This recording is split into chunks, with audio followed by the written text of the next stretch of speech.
Sur l'autoroute, les amis, il va y avoir de la merde. Est-ce que j'ai pas assez de connaissances? Est-ce que j'ai pas assez de compétences? Peu importe combien de fois je vais tomber, t'es heureux, t'es épanoui. Vous avez votre putain de biographie face à vous et il faut commencer à écrire. Alors du coup, bonjour et bienvenue dans cet épisode de podcast numéro 1. On a acheté un petit peu de matos, on avait envie de faire des podcasts live et du coup mon père prend l'avion dans 5 heures à peu près.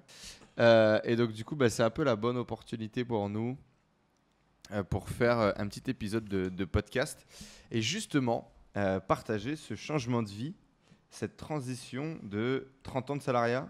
Tout à fait. 25 ans, 30 ans 30 ans. 30 ans de salariat vers une vie d'indépendant, vers une vie d'entrepreneur. Il y a plein d'autres sujets, j'imagine, sur lesquels vous aimeriez qu'on discute, comme bien la position d'un père face à tout ce qui s'est passé moi dans ma vie. Et on en parlera certainement peut-être après. Aujourd'hui, j'aimerais vraiment le mettre à l'honneur, lui, et parler un peu de son parcours. Donc en gros, le titre de cet épisode va sûrement ressembler à un truc du genre comment tout plaquer à 50 ans et changer de vie pour partir en Thaïlande, mais finalement revenir en France. Il y a un peu de ça, on va justement en parler. Serge, bonjour. Bonjour Enzo. Ça va? Et toi? Un petit peu intimidé d'être dans ce cas de figure? Tout à fait. Ouais. C'est un exercice pas facile. Eh ben, il faut pas. Du coup, il va falloir justement que tu te décontractes un peu et qu'on était comme on est à deux dans la voiture en train de parler. Et parce que c'est ça qui a du sens, je pense, et c'est ça qui peut vraiment intéresser les gens qui nous suivent. Pas essayer d'être beau, t'es dans tous les cas beau tout le temps. Il faut juste lâcher un peu le truc. Je pense que ça a été hyper intéressant.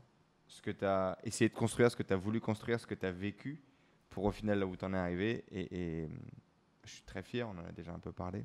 Et je pense que ça peut vraiment être intéressant pour les gens qui nous suivent. Du coup, parle-nous un petit peu de ta situation initiale, c'est-à-dire celle en gros où tu es salarié. Raconte-nous un peu ce salariat et justement la goutte d'eau qui fait déborder le vase, cette marre un peu, ce ras-le-bol du salariat. C'est pas un ras-le-bol. La vie salariale m'avait vraiment intéressé pendant plus de 30 ans. Mais rentrer dans un gros groupe, évoluer au fur et à mesure, a fait qu'au bout d'un moment, la direction change et les optiques de la direction ont changé à mon niveau. Et après 30 ans de loyaux service, on m'a demandé de partir, qui a été vraiment un cas vraiment désespéré pour moi parce que je voyais finir ma retraite chez eux. Ouais. J'étais bien, c'était une boîte intéressante. Un travail intéressant et c'est vrai que pour moi ça a été vraiment le coup de massue. C'est mon téléphone avec quelques notes du coup qui vient de se casser la gueule.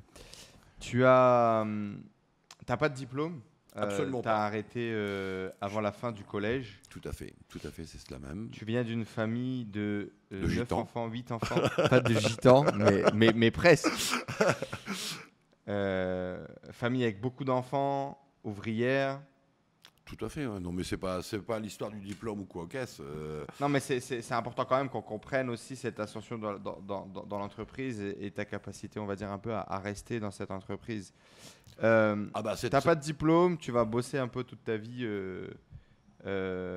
avec différents boulots, avec différentes expériences. Tu vas trouver ce taf en faisant du stop, en allant justement bosser. J'ai rencontré le directeur de l'époque qui était une boîte familiale.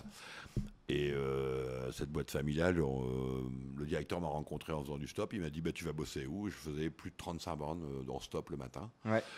Et T'avais quel âge? Je devais avoir 26-27 ans. Ouais. Et à l'époque, il m'a fait confiance. Il m'a amené dans sa boîte. J'étais en intérim à l'époque, donc il m'a fait un contrat. Ça a duré...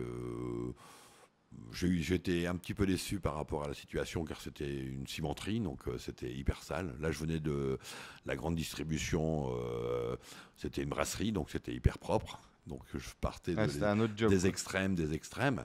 Et puis après, il m'a dit, voilà, si tu veux gagner ta vie, au cours du soir, tu pourras évoluer. Et c'est vrai que après, on a été acheté par le groupe Lafarge. Après, on est rentré chez Parex Lanco.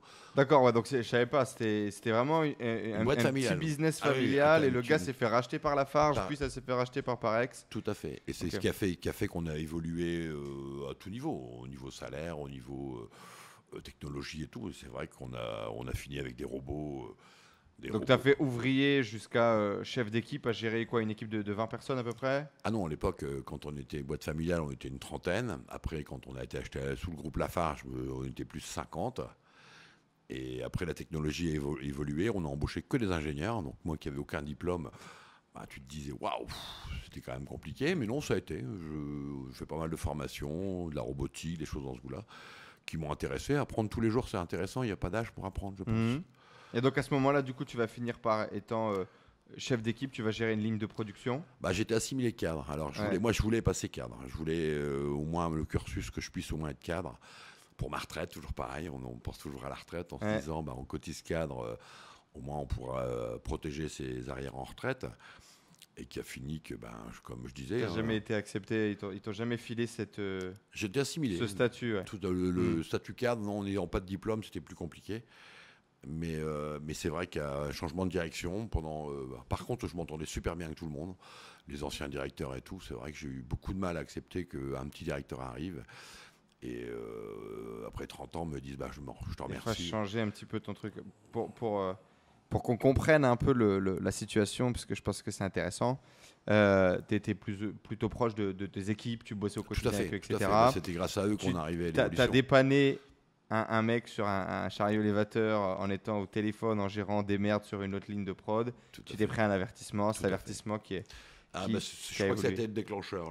Cet avertissement que j'ai eu, après tout ce que je m'étais investi dans la boîte, bah pour moi, la boîte était à moi. Donc, je coupais le courant.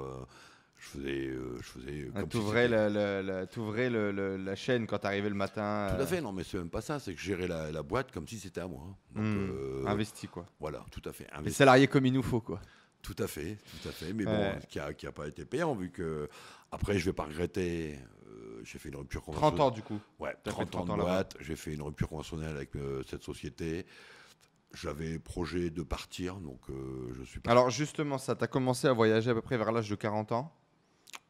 Perso, oui, pour faire du tourisme. Pour faire du tourisme. On partait beaucoup. Et ça a commencé à faire évoluer un peu, on va dire, ta vision, tes envies. Oui, le fait d'avoir... Je dis ça parce que du coup, tu as demandé ta mutation à l'intérieur de la société. Parce que la société, c'était un grand groupe. Tout à fait. Et donc, tu avais la possibilité potentiellement de partir. Et ça faisait 3 ans d'affilée, je crois, ou 2 ans d'affilée, que tu demandais ta mutation en Asie. En te disant, bah voilà, je vais pouvoir partir vivre en Asie, rester travailler dans ma société. Oui, on avait découvert l'Asie par nos vacances. Et entre Noël et Nouvel An, c'est vrai qu'on a fait quelques années où on a passé Noël et Nouvel An en Asie. Et je me voyais bien finir ma carrière en Asie. Ça m'aurait vraiment été un projet final. Mais le fait étant, c'est que ça ne s'est pas passé comme je voulais. Ça ne s'est pas goupillé comme on aurait imaginé. Tout à fait. Et donc, du coup, voilà, ces demandes, on va dire, de mutation répétées. Un nouveau directeur qui change. A énervé plutôt la nouvelle direction qui me disait bah ouais, l'autre, il n'a pas de diplôme, il veut partir vivre au soleil. Et ça a déclenché, c'est vrai, peut-être une animosité par rapport à moi. Animosité, par rapport à moi, et qui a fait que un matin, on m'a convoqué au petit-déj en me disant, bah voilà, on a eu une solution cette nuit, j'ai rêvé à quelque chose, je vais faire économiser de l'argent à la boîte. Et ça s'est passé en 10 minutes. Je me suis retourné en regardant les ingénieurs en disant, putain, les mecs, chaud, hein, boss, il a pas... Puis il me regarde, il me dit, bah toi, t'as combien de boîtes? 30 ans de boîte. Il me dit, tu me coûtes un bras en ancienneté. Et il m'a dit, bah, je vais t'offrir la possibilité de partir. Waouh! Le coup de massue, là, le coup de massue. Et toi, effectivement, alors, on va dire, tu jouais pas un peu les fanfarons, mais tu te sentais un peu protégé par ton statut, par l'expérience, par le taf que tu générais pour la boîte. Et du coup, ça te tombe un peu sur le coin de la gueule. Et tu prends l'ego et tu dis on va le faire, ouais, allez-y. Ah bah non, il y a eu mon avertissement qui m'a fait prendre conscience qu'on n'était qu'un numéro et que même si on investissait, aller bosser dimanche, pas voir ses enfants ou quoi qu'est-ce, ça je l'ai fait plusieurs fois, astreinte de nuit, aller en pleine nuit dépanner et puis à 5h du matin ouvrir la boîte, je me suis dit avec tout ce que j'ai investi dans cette boîte, et le résultat on est le même. Tu peux te faire virer du jour au lendemain. Tout à fait, on n'est qu'un numéro et c'est vrai qu'après j'ai senti différemment l'entrepreneuriat. Je ne voulais plus travailler pour quelqu'un. Je m'étais dit. Toute ta vie, tu as aidé ton pote d'enfance à entreprendre, à développer une activité.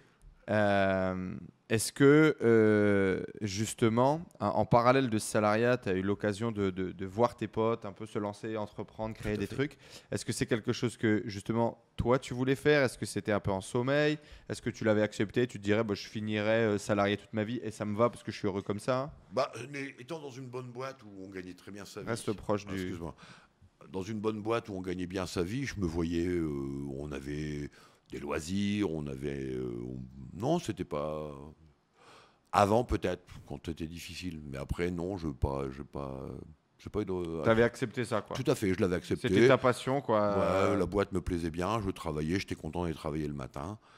Et non, il n'y avait plus de regrets. Je m'éclatais dans ce que je faisais, je m'épanouissais, donc pour moi c'était bien. C'était ok, quoi. Et donc du coup, la goutte qui fait déborder le vase, cette rupture conventionnelle, tu vas pas en parler à ta femme tout de suite. Tout à fait. Raconte-nous un petit peu cette situation dans laquelle tu te retrouves. Je l'ai cachée parce qu'elle était...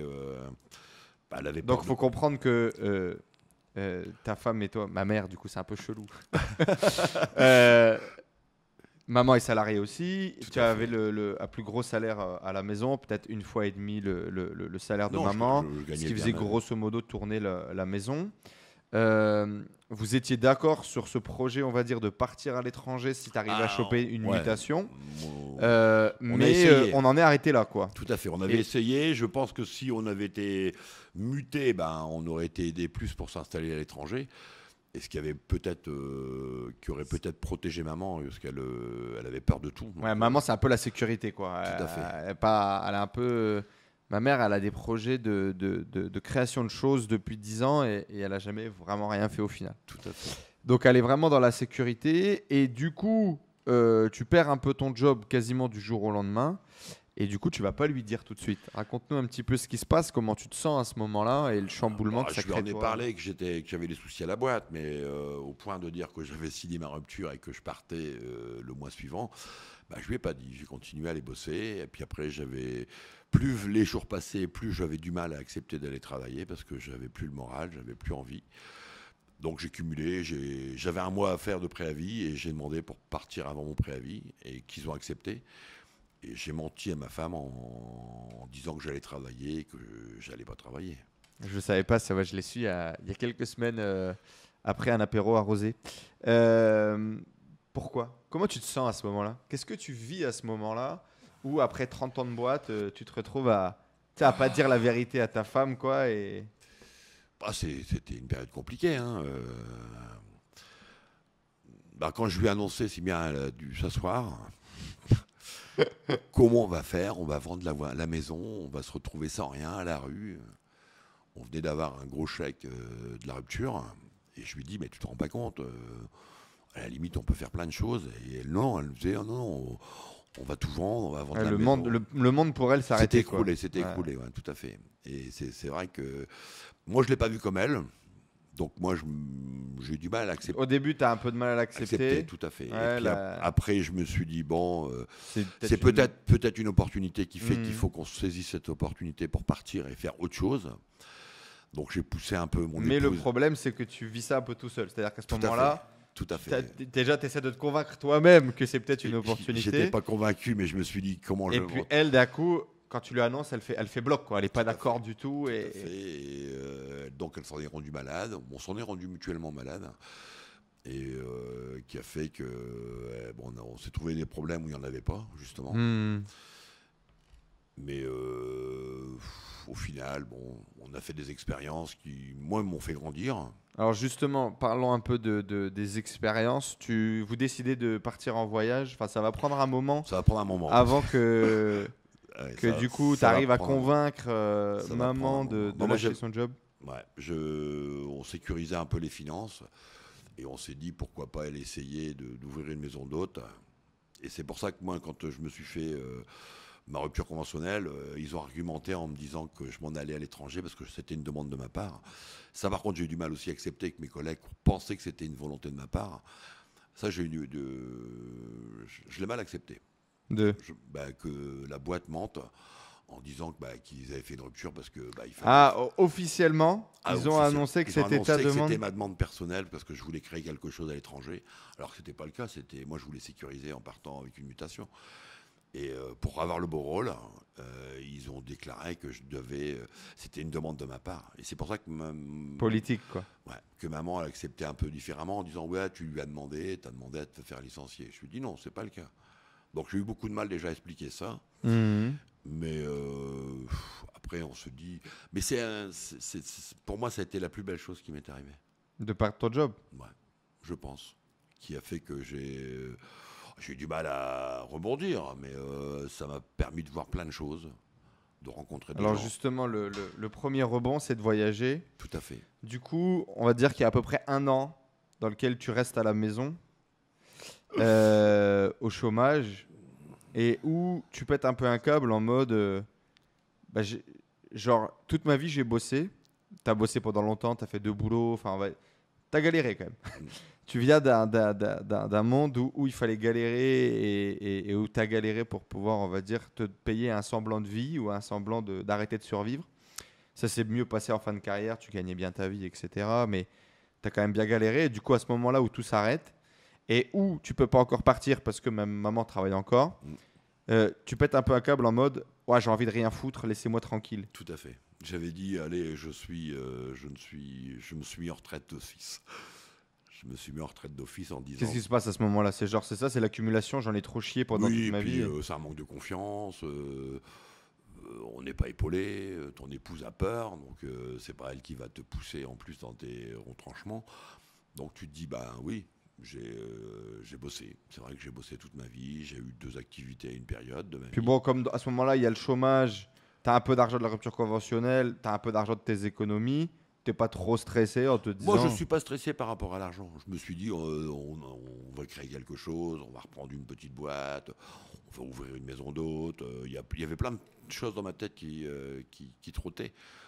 Mais le fait de ne pas être épaulé, parce que maman a peur de tout, c'est sûr que... Ça t'a freiné dans ton élan, quoi. Tout à fait. Et à ce moment-là, toi qui as bossé toute ta vie, tu te retrouves au chômage pendant 1 an à rien foutre. J'allais à Pôle emploi, je pleurais. Mais tu pleurais parce que, genre, t'es... Ah non, mais quand j'allais voir la conseillère, je pleurais. Elle me disait, Tu faisais semblant de pleurer ou... Non, je pleurais réellement. Parce qu'en plus, t'es jamais allé quasiment au Pôle emploi de ta vie, t'as toujours trouvé tes boulots, t'as toujours... Oui, mais le fait du jour au lendemain, je suis allé aux impôts demander si ma prime de rupture était imposable. Le mec, je pleurais pour lui demander. Et le mec, il m'a dit, ne vous inquiétez pas, vous n'êtes pas le premier. Cette semaine à venir, après 50 ans, de s'être fait jeter de sa boîte. Et la chance qu'on a, c'est que cette prime n'est pas imposable. bon acquis de ce côté-là. Mais c'est vrai que... Non, je pleurais. J'allais à Pôle emploi aussi bien. J'ai changé 3 fois de conseillère. Chaque fois que j'y allais, que je pleurais, elle me disait, c'est bon. Cassez-vous. Vous nous faites chier, là. Ah oui. Et donc, du coup, bref, pendant 1 an à peu près, tu vas tourner en rond. Maman va finir par lâcher son job. Ouais. Et vous allez décider du coup d'essayer de partir à l'étranger, notamment en Thaïlande où vous aviez visité et vous aviez apprécié, en vous disant on va ouvrir un bed and breakfast. Pour information, ma mère toute sa vie elle a cuisiné et elle cuisine et elle adore cuisiner et elle cuisine un peu de mama italienne et l'idée c'était papa un truc familial, quelque chose. Papa c'est un vendeur de tapis, il se démerdera pour faire du relationnel. Et maman, elle fera à manger et on va ouvrir un bed and breakfast, quoi. Donc c'était un peu ça l'idée. Tout à fait. Au départ, c'était un peu ça. On a essayé de voir un peu le secteur où on pouvait se poser. Mais on n'y connaissait rien. Vous aviez jamais fait ça avant. On n'avait jamais rien fait avant. On n'était pas dans le l'entrepreneuriat. On n'était pas dans ce domaine-là. Mais je pensais que ça aurait pu être facile. Il y a la barrière de la langue, il y a la barrière de l'argent, de dépenser autant d'argent. Tout à fait, de bloquer ton argent sur un bien alors que tu n'es pas propriétaire, des choses dans ce goût-là. Après, on a voulu se poser. Après, moi, je suis un peu fainéant sur les langues, donc c'est sûr que ça m'avait aidé d'aller à Koh Samui. Et on s'est posé pendant près de 6 mois à Koh Samui. Et là, on a rencontré des Français géniaux et des Français un peu moins géniaux que les premiers. Mhm. qui a fait qu'on Donc était... avant ça, vous avez quand même voyagé, vous avez Ah été oui, au on a fait Vietnam, vous avez fait pas mal d'endroits en Tout à fait, Thaïlande. on a bien... On En a mode roulé- à moitié vacances, à moitié on se Ah bah, balade. après 50 ans, sac à dos. Ouais. En sac à dos. Après, on était dans les hôtels, hein, on n'allait pas dans les guest house. Mais on était dans les hôtels, mais on changeait des hôtels tous les 15 jours. On a suivi le soleil pendant 1 an. C'est quand même une belle expérience, déjà pour moi, je trouve, de s'autoriser après 50 ans de pouvoir partir. Mais Toi, tu kiffes à ce moment-là. ah ouais, moi je. Toi, tu t'occupes de rien, Ah tu ouais, t'en bats les couilles. Ah ouais, moi je suis heureux. J'ai jamais été aussi heureux que ça dans ces pays-là. Déjà d'Asie et puis de deux, de pouvoir profiter de la vie. Ça c'est un truc qu'on fait jamais. Tu faisais du sport, t'allais marcher, t'allais à la Tout à piscine fait. tous les jours, tu faisais le lézard et la vie était cool, quoi. Tout à fait. Mais moi je me voyais en retraite. Les retraites, D'ailleurs, s'il y avait les finances, t'aurais certainement continué à faire ça. Je pense, ouais. Je pense que si on avait Visiter des endroits, faire boire des plusieurs- coups avec des faire gens. plusieurs pays et puis Ouais. ouais, ça aurait été une belle opportunité. Mais toujours pareil, maman disait oui, tu t'en rends pas compte, l'argent fond comme des L'argent va soleil, disparaître. on va se retrouver à la rue. Et donc, du coup, vient l'idée d'aller à Koh Samui parce que visiblement, Il y il a y une aurait la grosse possibilité communauté, ouais, une d'ouvrir grosse communauté une de activité. Français. Et il y a des communautés de Françaises qui pourraient aider Tout à fait. à On s'intégrer, on, etc. on pensait qu'on aurait pu Alors nous, on est du Nord. C'est vrai que du Nord de la France, on est quand même très... on dit toujours, hein, le film le porte bien, mais je veux dire... nous, on est entier. Je pense pas que... Moi, je suis quelqu'un qui est entier. Quand je dis quelque chose, ben, je le fais. J'essaie de le faire au mieux que Mhm. je peux. Et ces Français là-bas, même si vous faites pas le même business, mais vous arrivez mieux qu'eux, ben, vous faites des jaloux. Et donc, vous n'êtes pas dans votre pays, vous ne parlez pas la langue de thaïlandais, parce que moi, je trouve que le thaïlandais, c'est un peuple magnifique. Les gens sont hyper intéressants. Mais les Français, là-bas, grosse majorité, hein, je dirais pas tout, faut pas non plus tout. Parce que Koh Samui, je vais y retourner. On s'est fait des potes et on y retournera parce qu'on a des amis super sympas et tout.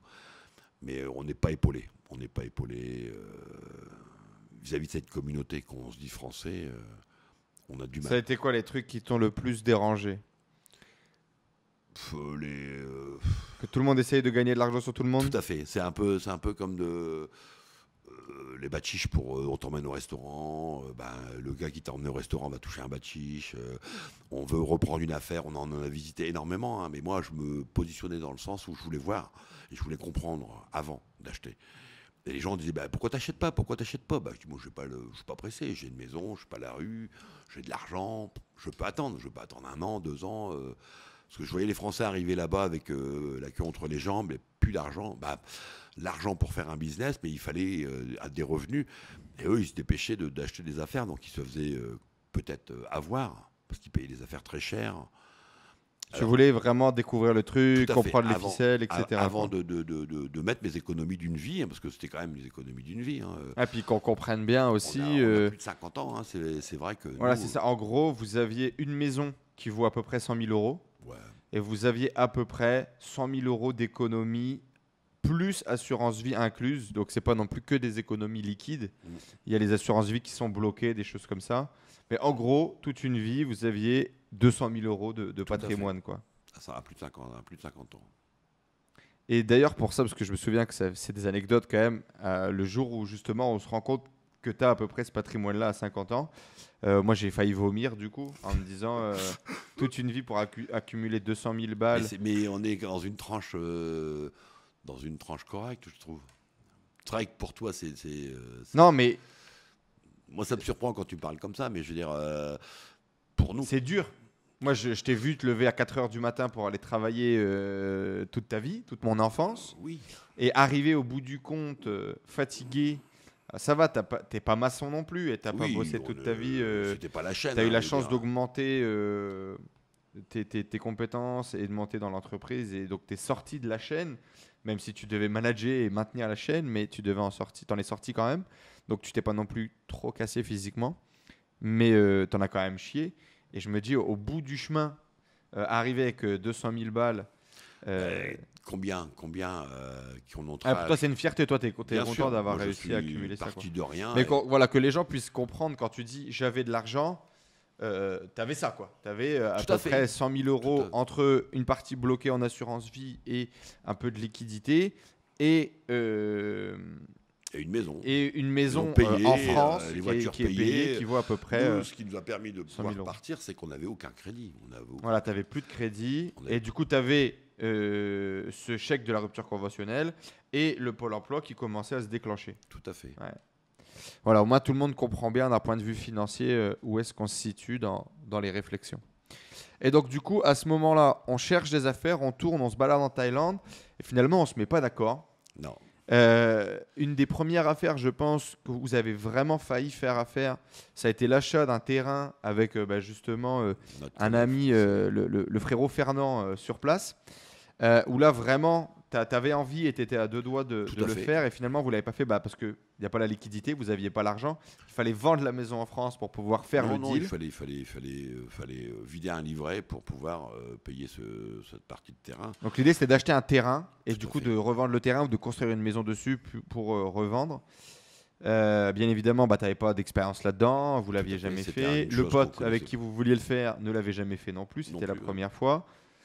Et du coup, maman a dit non. Ouais. Maman, elle dit je vais prendre des cours de comptabilité parce que ça me paraît bizarre. Mais à chaque fois, elle a toujours. Elle a besoin d'être rassurée. Tout à fait. Elle a besoin de sentir.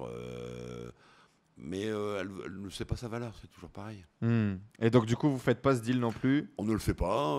Fernand le fait seul et revend 6 mois après la moitié du terrain à la valeur de 1,5 fois ce qu'il avait acheté. De l'investissement initial. Donc c'était Une en bonne effet affaire. un bon coup. Un bon coup. Vous Sur aviez un trouvé an, le on bon aurait coup, pu doubler nos économies. mais vous l'avez pas fait. Et donc à un moment donné, eh bien naturellement, pas de business secret. Les revenus baissent ou s'amenuisent, en tout cas le stock descend et ne monte pas. Ça arrive à un point, on va dire, de non-retour pour maman. Et il y a mamie qui tombe malade aussi, je crois, il me semble, Ouais. progressivement en tout cas. Et donc on décide de rentrer en France. Maman décide de rentrer Maman en France. décide de rentrer en France. Parce que moi, je ne serais pas rentré. Mais le problème, pour moi, c'est un échec, le fait de rentrer, de n'avoir rien créé.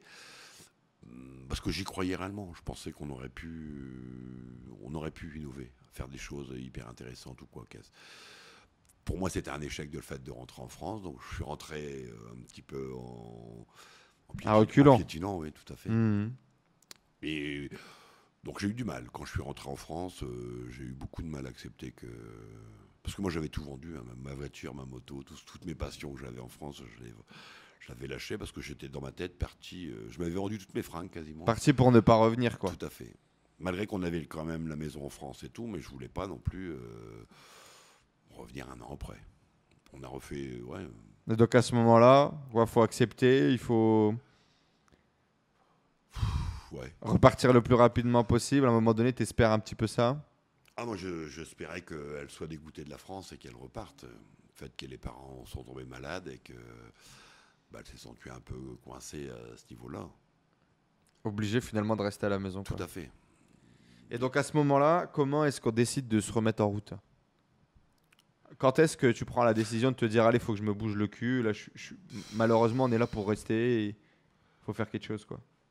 C'est quand les grands-parents ont commencé à avoir des soucis de santé, que maman est partie et tout, on s'est dit waouh, l'épée de Damoclès, on l'a au-dessus de la tête. Donc je me suis dit là je suis coincé pour rester en France. Donc mamie va partir, donc on va perdre ma grand-mère maternelle, donc la mère de maman. Du coup papy qui se retrouve tout seul, et donc à ce moment-là, tu sais que maman elle va pas bouger tout de suite et que ça va être encore plus compliqué. Tout à fait, c'est ce qu'on se dit. Et donc à ce moment-là, tu te dis il faut que je trouve quelque chose à faire. Oui, je me dis il faut que je change ma façon de voir les choses. Je partirai peut-être, mais après, pas tout de suite. Ton chômage va arriver à la fin là. Je suis en fin de droit. Hein. Quand je décide de partir dans j'arrive jamais à le dire. Dans l'entrepreneuriat. Entrepreneuriat. Et j'étais en fin de droit, donc c'est vrai que j'avais plus de chômage. Donc je tapais dans mes économies quand même. Ça a été ça qui t'a bougé le cul, ça a été de voir que tu commençais à taper dans tes économies et qu'il fallait peut-être se bouger. Ouais. Puis même, c'était aussi pour une occupation perso. Ah, tu commençais vraiment à te faire chier très fort là. Tout à fait. Hein. Tu avais déjà finalisé tous les jeux Facebook, il fallait commencer à trouver d'autres occupations. Est-ce que tu te voyais entrepreneur? Est-ce que Non. tu penses que tu es un entrepreneur? Tu avais ça en toi? Ouais, par mes diverses activités, quand je vendais des fleurs sur le marché, des choses dans ce goût-là, mais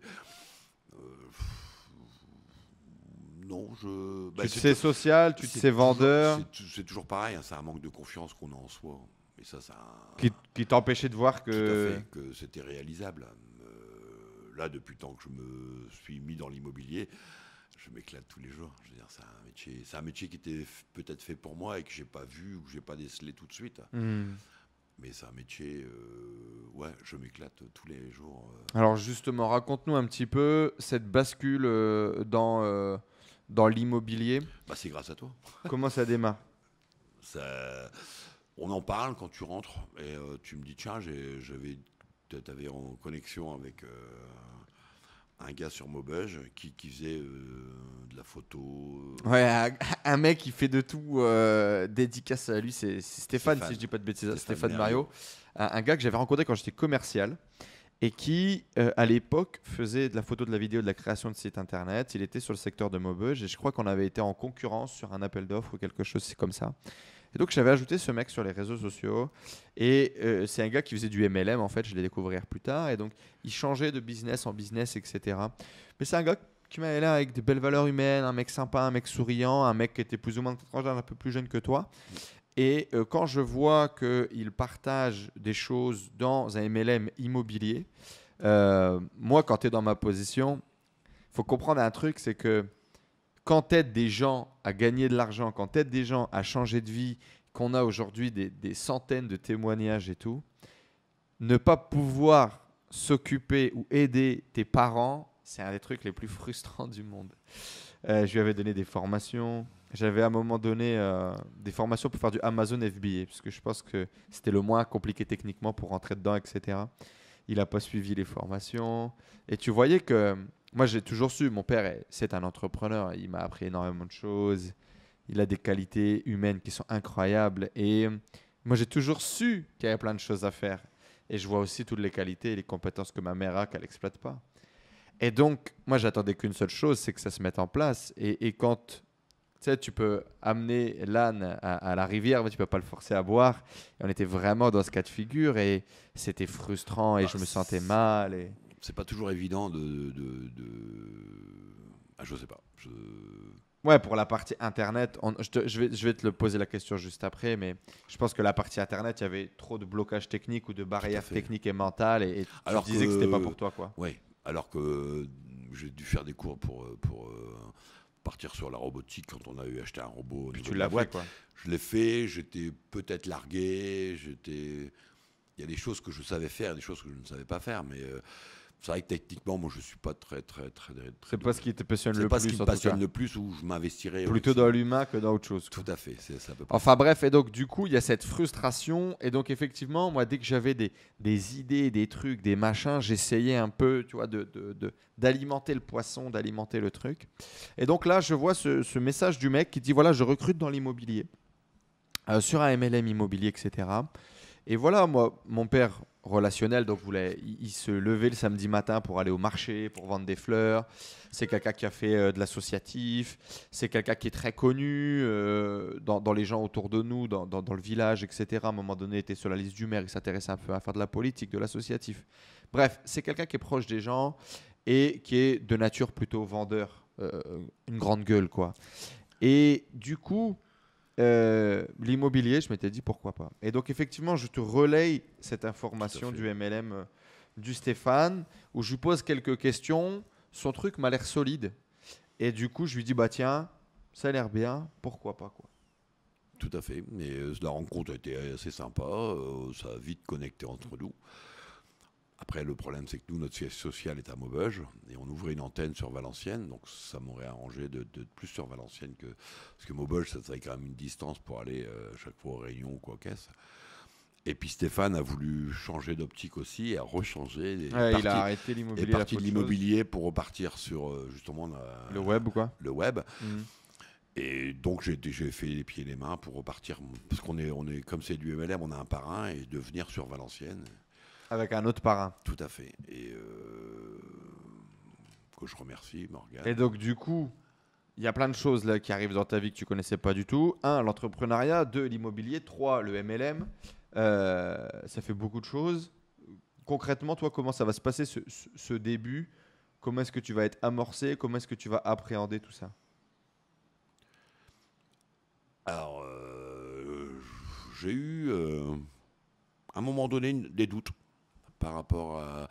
Après l'immobilier, il y a des agents immobiliers tous les jours qui naissent. Mais je trouve Donc que. l'immobilier, ça t'a pas fait trop peur? Tu t'es dit pourquoi pas? Ça Ouais, fait sens. C'est de la brique, c'est pas un c'est bouquet, physique. c'est pas un bouquet de fleurs, mais bon, c'est une vente. C'est une Ouais. vente parmi tant d'autres. Et donc ça, tu t'es dit, bon, Ça, ça se tient. ouais, Gagner des commissions, des agents immobiliers, on en voit plein, machin. Tu t'es dit, pourquoi pas moi? tout à fait. Ça va facile. Ouais. L'immobilier, le MLM, comment tu rentres dans cet univers-là? Qu'est-ce que tu en comprends? Alors, je me doute bien que vu mon âge, mon intérêt à moi, c'est de créer une équipe, ce que je suis en train d'essayer de faire. Parce que justement. Mais au début, ça te paraît pas chelou, cette idée de commission, cette idée d'affiliation? Ça te fait pas peur? Je connaissais pas, donc quelque part ça m'a pas trop. Mais quand je vois les commissions de mon parrain, je me suis dit, puis qui me les montrait en me disant tiens regarde, tu vois sur ça, sur cette vente là, moi je vais gagner autant. Je me suis dit ah ouais c'est quand même pas mal quand même parce que tu es en vacances, et ben tu peux toucher de l'argent quand tu es en vacances. Ouais, Parce que système nous, de revenu passif au niveau des Tout à fait. commissions, quoi. alors que nous à l'heure actuelle, là on est en vacances, il n'y a pas de salaire qui tombe. Ouais. C'est ça Et donc, grosso modo, c'est un peu ça qui t'a intéressé à travers ce MLM immobilier. Le format, c'est ça, quoi. Tout à fait. Et puis ça à savoir que chez. Tu voulais pas retourner salarié Ah non, ça par parce contre. que tu n'aurais pas gagné grand-chose et puis tu aurais Puis même, je ne voulais plus faire confiance à un patron dans le sens où maintenant, les grosses entreprises, elles sont toutes dirigées de la même façon. Moi, j'étais un peu outré de ma boîte familiale qui avait été avalée par Lafarge, qui avait été après avalée par un groupe anglais. Et on n'est que des numéros. Et moi, je ne voulais plus ça. Alors, si je retrouvais dans une petite structure, j'aurais peut-être pas gagné aussi bien ma vie que je l'ai gagnée. Donc, je me suis dit. Et puis après, moi, c'est ce que je me suis dit. J'ai pris l'immobilier en me disant je gagne pas. J'avais toujours cette peur de ne manquer de quelque chose. Mais au final, quand on se coince pas, quand on se bloque pas la vie, ça vient naturellement, je pense. Alors, justement, les premiers résultats sont arrivés quand? 9 mois après, une grosse grossesse. Une belle grossesse. Ouais, Qu'est-ce qui se passe pendant 9 mois, du coup? Eh ben, je me suis pas découragé. C'est ce que mes collègues me disaient. Je rentrais du mandat. Comment ça se passe, du coup, ce début de carrière d'agent immobilier, là, justement? Alors, moi, ce que je pense qui est le plus dur, parce que mes collègues disent que c'est rentrer du mandat qui est le plus dur, moi, je dis que non, c'est le vendre qui est plus dur. Et moi, je rentrais du mandat. Je trouvais une affaire à vendre, j'allais voir, je faisais l'estimation. Comment tu trouvais des affaires à vendre? Comment est-ce que tu as démarré un peu ce truc? Moi, je faisais beaucoup de porte-à-porte. À l'ancienne, quoi. Tout à fait. Moi, tu t'es fait des cartes de visite, tu t'es fait des flyers et tu allais faire du porte-à-porte dans les rues. Je faisais des kilomètres par jour pour faire du porte-à-porte et laisser mon flyer, ma carte de visite. Je cherchais les annonces de particulier à particulier, je les contactais. Quand il était marqué l'agence Abstenir, c'est là que justement je me mettais un grief en me disant celle-là je vais l'avoir, et je l'avais. Donc je rentrais énormément de mandats. C'est vrai que mes collègues me disaient putain, il bosse Serge, il rentre du mandat et tout. À la dure, quoi. Tout à fait.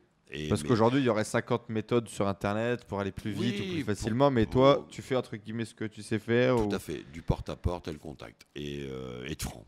Moi, je suis franc. Et il s'est passé un déclic, c'est que je jouais un rôle dans l'immobilier. Moi, je suis nature facile, je tutoie facilement les gens et je ne sais pas vous voyez les gens. Quand je vous vois les gens, c'est que j'ai un grief. Et je leur dis, mes clients, quand on fait visiter au Quaquès, je leur dis toujours, est-ce que je peux vous tutoyer? Alors, souvent, ils me répondent oui. C'est rare qu'on me dise. Parce que le fait étant mon âge, je suis le plus ancien dans ton équipe. dans mon équipe. Et, le fait d'être naturel, de ne pas. Moi, je veux bosser en basket, je me mets pas en costume, je trouve ça ridicule. Je vais chez mes clients comme si j'étais naturel à la maison. Tu te prenais un peu la tête au début, Tout à peut-être? fait. Ouais. Je jouais un rôle. Et ce qui faisait que je ne vendais rien parce que j'aboutissais pas à mes visites.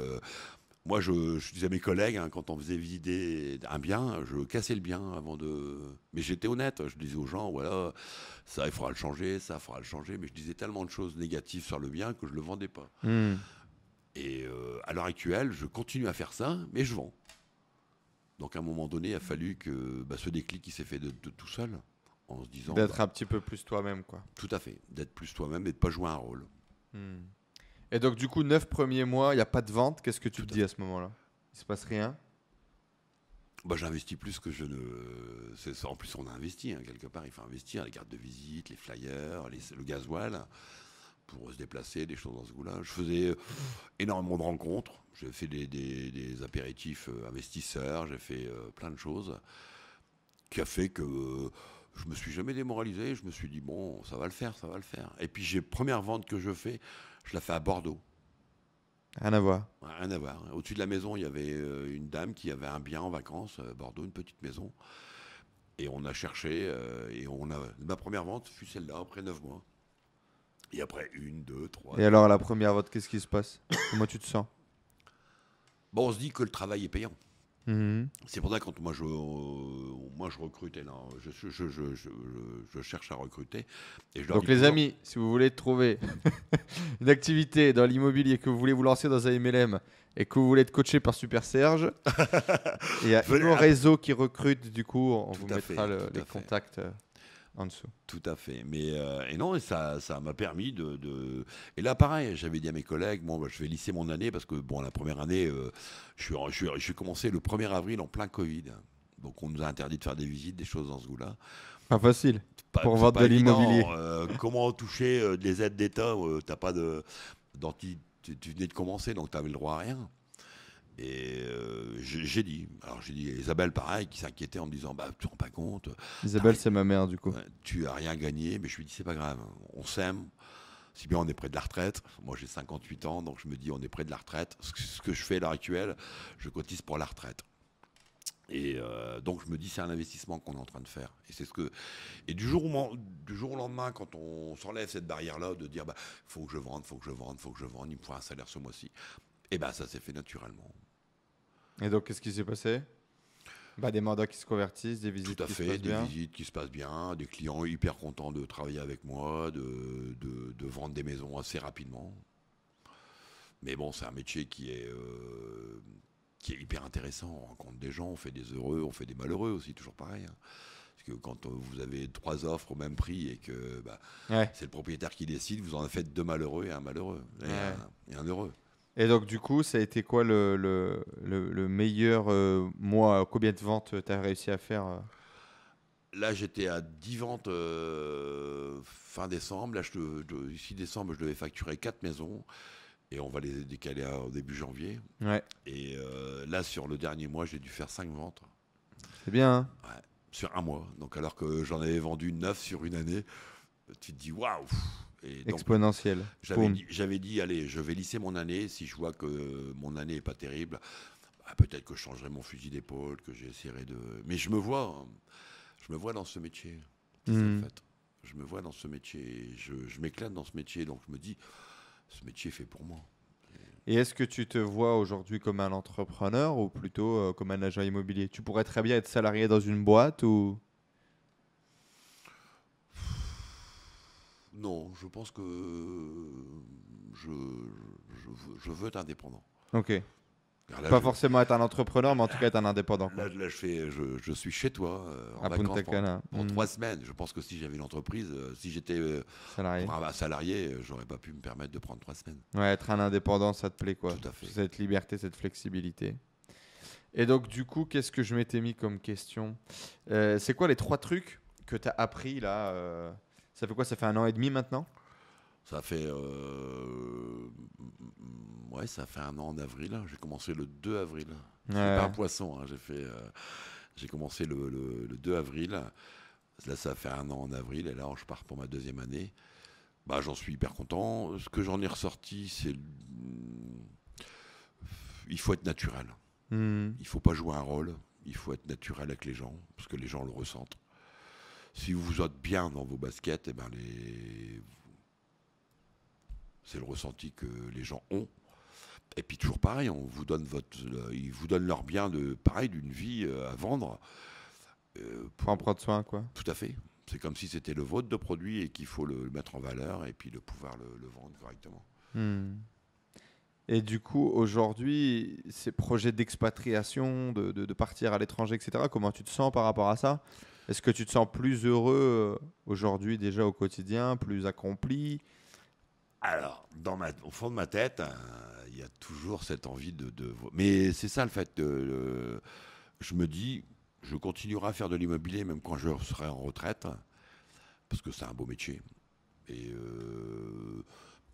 pour pouvoir justement m'autoriser à voyager un mois par-ci, un mois par-là. Et oui, je vois bien ma retraite, continuer à faire de l'immobilier et de pouvoir de temps en temps me faire un beau voyage.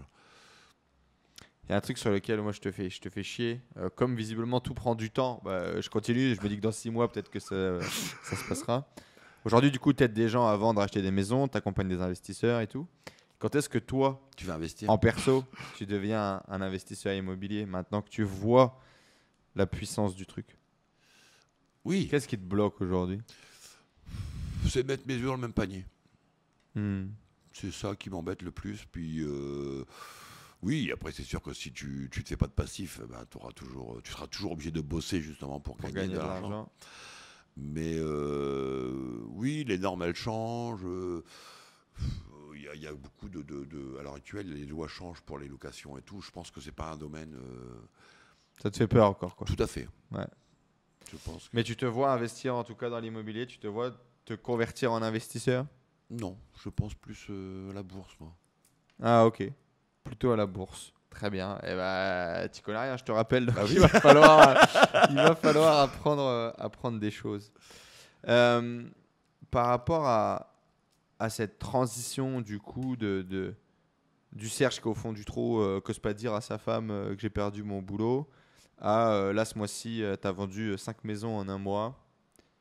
Qu'est-ce que tu dirais à ce Serge qui perd son taf, qui est au bout du trou et qui se dit tiens, ma vie elle est en train de s'écrouler peut-être et... Faut croire à ses projets, il faut croire en soi. C'est la première chose, je pense que c'est... Si tout le monde est capable de réussir dans la vie, il suffit simplement de remettre les pendules à l'heure et se dire on est capable de le faire. Si du moment on se donne du négatif, on sera négatif. Si on se donne du positif, on sera positif. Tu te sens en réussite aujourd'hui dans ta vie? Ouais, moi je me plais dans tu kiffes? Ouais, je kiffe la vie. Financièrement, du coup, tu commences à gagner de l'argent en faisant autant de ventes et en faisant plus de ventes qu'avant? Ouais, mais je me limite. Je me dis, ça sert à rien, pas parce que tu as vente d'offres d'achat, des compromis en cours et tout. Ça prend du temps, ouais. Ça prend du temps, on est quand même payé 3 mois après. Donc c'est vrai que c'est une gestion d'argent qu'il faut faire hyper attention aussi. Faut apprendre cette gestion. Tout à fait. Mais du coup, c'est la première fois de ta vie que tu touches, on va dire, 3-4 000 euros par exemple, si tu as 2 ventes cumulées. Sans avoir à aller à l'usine et à galérer. Ça c'est sûr. Comment ça se passe? Comment tu vis ce truc de gagner de l'argent de façon différente? Tu avais une valeur argent qui était corrélée à la valeur travail. Il fallait travailler dur pour gagner pas beaucoup. Non, il ne faut pas dire pas beaucoup. Tu étais très fier de gagner 2 000 euros par mois en fin de carrière. Tout à fait, parce que je me suis dit j'avais pas de diplôme, alors que j'avais des collègues qui n'avaient pas aucun diplôme, qui étaient à la chaîne et qui gagnaient le SMIC. Donc je me suis dit, quelque part, ma vie, elle n'est pas ratée quelque part. Non, c'était bien, tu étais fier de ça. Mais du coup, il y avait ce truc de travailler dur pour gagner, entre guillemets, pas beaucoup. J'ai eu du mal à accepter les choses quand je me suis payé ma RCZ, quand je me suis passé mon permis moto. Je me suis dit, c'est mérité. J'avais fait tout pour y arriver. Et là, aujourd'hui, du coup, par exemple, si tu fais 5 ventes, on va dire en moyenne une commission à 1 500 euros, ça fait plus de 5 000 euros de salaire. Certainement le salaire que gagnait le directeur d'usine à l'époque quand tu bossais. Est-ce que tu penses que tu les mérites? Qu'est-ce que ça te fait de gagner de l'argent comme ça, où c'est plus directement corrélé à ton travail, mais plutôt à tes ventes et tes résultats? Comment est-ce que tu appréhendes ça? Alors, on peut... Tu t'en rends peut-être pas encore compte parce que ça tombe peut-être pas encore. Mes 9 mois de travail, c'était pas 9 mois dans mon canapé. Je veux dire, je me levais le matin, j'étais aheuré. J'avais beaucoup de post-it parce qu'il fallait que je note beaucoup de choses. Pas oublier les trucs. Tout à fait. Et j'ai toujours, je faisais ma prospection quasiment tous les jours. Je faisais la piche téléphonique. J'ai toujours travaillé. Là, à l'heure actuelle, pareil. Je vais au bureau, je pense que je suis un des seuls à y aller assez souvent au bureau. Si je n'ai pas de rendez-vous le matin, je suis au bureau Ouais, ça t'a besoin de ce cadre, quoi. Ça t'aide. J'ai besoin de me donner mes objectifs. Par contre, c'est sûr que j'apprécie ma petite sieste de l'après-midi parce que nous, on travaille tard le soir. Donc, c'est vrai que moi, les visites commencent après que les gens finissent leur travail. Le week-end, moi, je suis disponible dimanche. Je fais beaucoup de visites le dimanche. Mes grosses ventes se sont faites un dimanche. Je me dis, c'est justement, il faut qu'on se démarque des autres. Les autres, les agences, elles ne travaillent pas le dimanche. Moi, les mecs sont pas dispo, quoi. Si on veut travailler et innover, il faut que ce soit différent des autres. Si c'est pour copier les autres agences ou quoi je vois pas l'intérêt. Donc, tu n'as pas encore eu ce déclic, on va dire, d'un point de vue revenu, de gagner de l'argent de façon différente. Ma deuxième vente, j'ai dû faire 81 visites. J'ai eu le mandat pendant... je l'ai vendu au bout de 9 mois, je crois. Et j'ai eu 81 visites à l'hiver. Il n'y avait pas de chauffage. J'y allais en cache-nez et tout. Et mes collègues me disaient, lâche le mandat, tu la vendras jamais, cette maison. Et bien, je l'ai vendue. Après 81 visites. Donc, c'est vrai qu'à chaque donc, fois... tu as encore ce rapport au travail, finalement, où il faut bosser dur, quoi. Tout à fait. Et mes collègues me disaient tout le temps, et quand ils embauchent un petit jeune, ils disent tout le temps, au bout de 3 visites, j'ai pas vendu le bien. Demande à Serge. Après 81 visites, il l'a vendu. Donc, tu vois que... Et j'avais des propriétaires qui n'étaient pas à l'écoute de ce que je leur disais. Mais souvent, quand tu tombes sur un propriétaire qui est à l'écoute de ce que tu lui dis, ça se passe super bien. Eh ben, c'est top. Et donc, du coup, pour tous les cinquantenaires qui nous écoutent, là, qui ont envie de changer de vie, qui ont envie d'entreprendre. Si vous avez un projet, creusez votre projet. Je ne vous dis pas de le faire parce qu'on ne change pas une vie du jour au lendemain. Mais creusez-le. Ne le mettez pas de côté et l'enfouissez pas. Essayez d'élaborer, d'aller voir un peu ce qu'on peut faire ou quoi qu'est-ce. J'ai tellement d'amis qui sont en retraite à l'heure actuelle et qui ont fait 2 mois de retraite parce qu'ils ont été usés par le travail et qu'ils n'ont pas profité de leur retraite. Ils sont morts ? Oui. Eh ben, on va quitter sur cette touche, sur cette énergie de... Non, mais c'est vrai, c'est pas faux. Effectivement, je crois que c'est la semaine dernière où on a un pote qui appelle et qui dit bon bah voilà, mon père vient d'être en retraite, 2 semaines plus tard il est mort. Bon bah voilà, merci, à bientôt. Ouais. Qu'est-ce qu'on peut te souhaiter du coup là pour les mois qui arrivent ? Bonne continuité. Ouais, ça continue de reprendre après 3 semaines de vacances. Après 3 semaines de vacances, faut retourner au boulot. Ouais. Bon, dans le froid. J'ai hâte.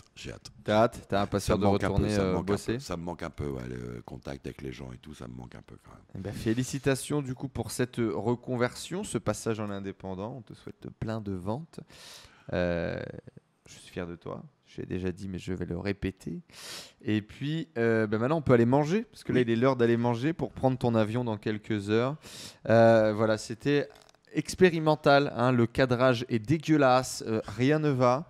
Mais j'espère que l'audio est bon et j'espère pour tous les gens qui sont peut-être un petit peu plus avancés en âge, qui ont 40, qui ont 50, qui ont même 30 ans et qui se posent la question de reconvertir, de changement.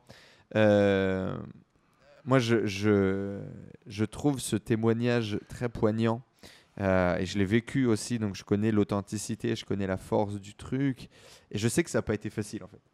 Je sais que ça n'a pas été facile.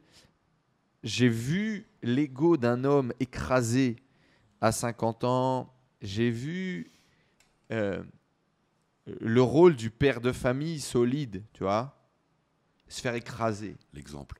Ouais. Devoir donner l'exemple, devoir assurer. Le jour où on te dit tu peux plus assurer la sécurité de ta famille, ou en tout cas tu commences toi-même à en douter.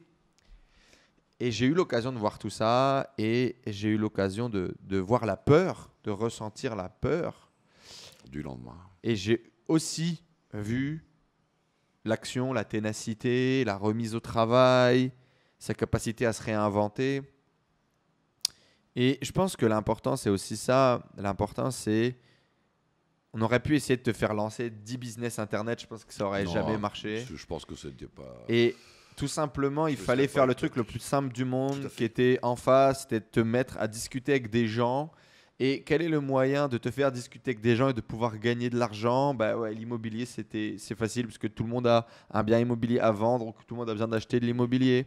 Et donc, du coup, c'était un bon moyen de le faire. Et donc, trouvez-vous ce truc qui est propre à vous, qui marche bien, sur lequel vous avez des compétences ou vous avez des traits de caractère avec lesquels ça pourrait fonctionner. Et puis, lancez-vous, persévérez. Et voilà.